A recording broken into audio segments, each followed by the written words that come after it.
श्रीमान सभापति महोदय, प्रमुख अतिथि, न्यायको तराजु बोकेर बस्नुभएका नायक मण्डलज्यू, अन्य शिक्षकवर्ग र प्रतियोगी र मेरा प्यारा साथीहरूलाई मेरो हार्दिक नमस्कार। स्वास्थ्यभन्दा सम्पत्ति ठुलो आजको बालविहार प्रतियोगितामा म कक्षा 6 की छात्रा श्रीविना थापा विपक्षबाट अर्थात् सम्पत्ति ठुलो हो भन्ने विपक्षबाट बोल्दैछु। मेरो अघिल्लो साथीले स्वास्थ्यलाई ठुलो भन्नुभयो, तर म यो कुरामा पूर्ण रूपमा सहमति छैन।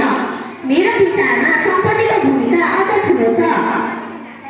आजको यस आधुनिक युगमा सम्पत्ति बिना जीवन चलाउन अत्यन्त गाह्रो छ। के तपाईँ सोच्न सक्नुहुन्छ, यदि तपाईँ बिरामी हुनुहुन्छ र तपाईँसँग उपचार गर्ने पैसा छैन भने के हुन्छ?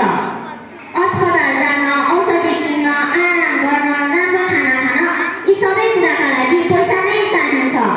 त्यसैले अहिलेको युगमा स्वास्थ्यभन्दा सम्पत्ति ठुलो हो भन्ने कुरा ठिकै लाग्छ। धेरैजसो मानिस भन्छन् स्वास्थ्य नै ठुलो धन हो, तर केवल स्वास्थ्य भएर तपाईँ बाँच्न सक्नुहुन्छ?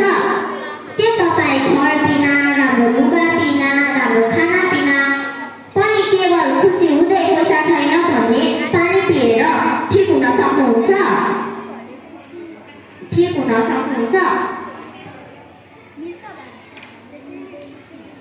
उदाहरणका लागि एउटा किसान थियो जसको जिउ तन्दुरुस्त थियो, तर उसँग राम्रो घर थिएन, धेरै काम थियो र खाना पनि पाइँदैन थियो। केही समयपछि उसलाई कमजोरी लाग्छ र थकान हुन्छ। अब यहाँ विपक्ष हुन्छ, के स्वास्थ्यभन्दा सम्पत्ति ठुलो कि सम्पत्ति बिना स्वास्थ्य?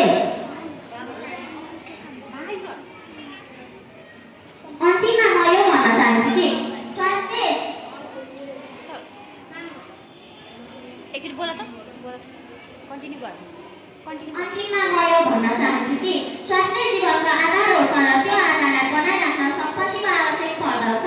धन्यवाद।